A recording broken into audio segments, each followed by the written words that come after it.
Volume study 4 ಯೆಹೋವನ ಮುಯ್ಯಿ ತೀರಿಸುವ ದಿನದ ಹರ್ಮೆಗೆದೋನ್ ಯುದ್ಧ.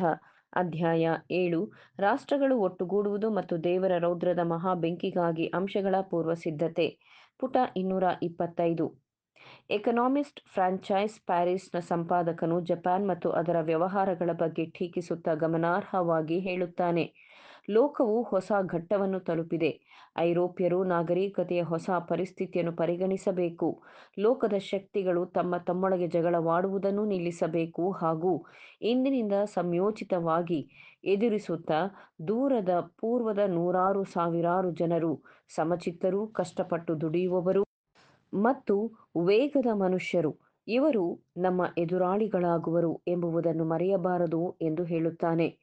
Mister George Jemison, British casual general, Shanghai China oriental competition, ಪೌರಾಸ್ತ್ಯರ ಸ್ಪರ್ಧೆಯ ಬಗ್ಗೆ ಬರೆದರು.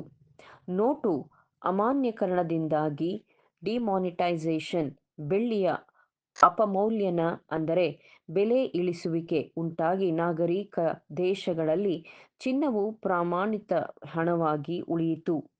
ಇದೂ ಕೂಡ ದುಡಿಮೆ ಮತ್ತು ಲಾಭದ ಬಂಡವಾಳವನ್ನು ಕುಗ್ಗಿಸುತ್ತದೆ ಎಂದು ಹೇಳುತ್ತಾನೆ. ಬೆಳ್ಳಿಗೆ ಹೋಲಿಸಿದರೆ ಚಿನ್ನದ ಮೌಲ್ಯದ ನಿರಂತರ ಹೆಚ್ಚುವಿಕೆಯಿಂದಾಗಿ ಎಲ್ಲವೂ ಬದಲಾಗಿದೆ. ಬ್ರಿಟಿಷ್ ಸರಕುಗಳು ಬೆಳ್ಳಿಯ ಮೌಲ್ಯದಿಂದ ಎಷ್ಟು ದುಬಾರಿಯಾಯಿತೆಂದರೆ ಪೌರಾಸ್ತ್ಯರು ಓರಿಯೆಂಟ್ ತನ್ನದಾಗಿಸಿಕೊಳ್ಳಲು ಒತ್ತಡಕ್ಕೊಳಗಾಗಬೇಕಾಯಿತು ಮತ್ತು ಈ ಬಿಳಿ ಲೋಹದ ಮೌಲ್ಯದ ಇಳಿತ ಆತನಿಗೆ ತಮ್ಮ ಕೆಲಸದಲ್ಲಿ ಎಷ್ಟು ಸಹಾಯ ಮಾಡಿರುವುದೆಂದರೆ ಆತನು ತನಗಾಗಿ ಮಾತ್ರವಲ್ಲದೆ ಪ್ರಯೋಜನಾರ್ಥವಾಗಿ ರಫ್ತು ಮಾಡಲು ಸಮರ್ಥನಾದನು. ಚಿನ್ನದ ಬೆಲೆಯ ಮೌಲ್ಯದ ಏರಿಕೆಯಿಂದಾಗಿ ಪೂರ್ವದಲ್ಲಿ ಬ್ರಿಟಿಷ್ ಸರಕುಗಳ ಬೆಳ್ಳಿಯ ಬೆಲೆಯು 2ರಷ್ಟಾಗಿದೆ ಹಾಗೂ ಅದರ ಉಪಯೋಗವನ್ನು ಬಹಳ ಮಟ್ಟಿಗೆ ನಿಷೇಧಿಸಲಾಗಿದೆ. ಅಲ್ಲದೆ ಚಿನ್ನವನ್ನು ಉಪಯೋಗಿಸುವ ದೇಶಗಳಲ್ಲಿ ಬೆಳ್ಳಿಯ ಮೌಲ್ಯದ ಇಳಿಕೆಯು ಚಿನ್ನದ ಬೆಲೆಗಿಂತಲೂ ಓರಿಯೆಂಟಲ್ ಪೌರಾಸ್ತ್ಯ ವಸ್ತುಗಳಿಗೆ ಅರ್ಧದಷ್ಟು ಕೆಳಕ್ಕಿಳಿದಿದ್ದರೂ ಅವುಗಳಿಗೆ ಬೇಡಿಕೆ ನಿರಂತರವಾಗಿ ಏರುತ್ತಿದೆ.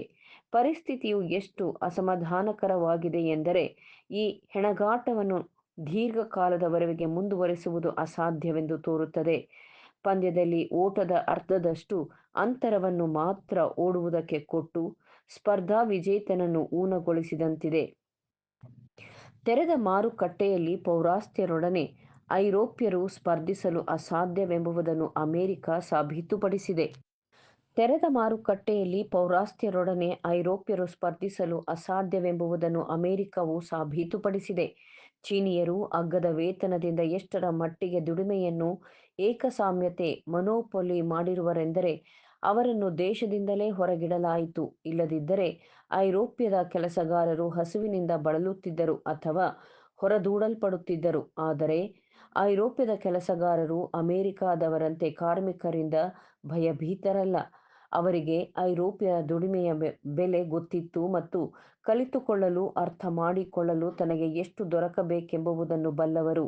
ಆದರೆ ಪೌರಾಸ್ತ್ಯರ ವೇತನಕ್ಕೆ ತಯಾರಾಗುವ ವಸ್ತುಗಳಿಗೆ ಹೆದರುತ್ತಾನೆ. ಇದಲ್ಲದೆ ನಿಮ್ಮ ಕೆಲಸವನ್ನು ಮಾಡಲು ಒಬ್ಬ ಪೌರಾಸ್ತ್ಯನಿಗೆ ಉದ್ಯೋಗ ಕೊಡಲು ನಿರಾಕರಿಸುವುದು ಸುಲಭವಾದದ್ದಾದರೂ ಆತನು ಮಾಡಿರುವ ವಸ್ತುವನ್ನು ನಿರಾಕರಿಸಲು ಸಾಧ್ಯವಿಲ್ಲ. ಬಹುಮುಖ್ಯವಾಗಿ ಅವರು ಗುಣಮಟ್ಟದಲ್ಲಿ ಉತ್ತಮಗೊಳಿಸಿ ಬೆಲೆಯನ್ನು ಕಡಿಮೆ ಮಾಡುತ್ತಾರೆ. ಬ್ರಿಟಿಷ್ ಕೆಲಸಗಾರರ ವೇತನವು ಕಡಿಮೆಯಾಗುತ್ತಾ ಇರಲಾಗಿ ಅವುಗಳನ್ನು ಕೊಳ್ಳಲು ಪ್ರಲೋಭನೆಯು ಮತ್ತಷ್ಟು ಜಾಸ್ತಿಯಾಗುತ್ತಾ ಹೋಗುತ್ತದೆ.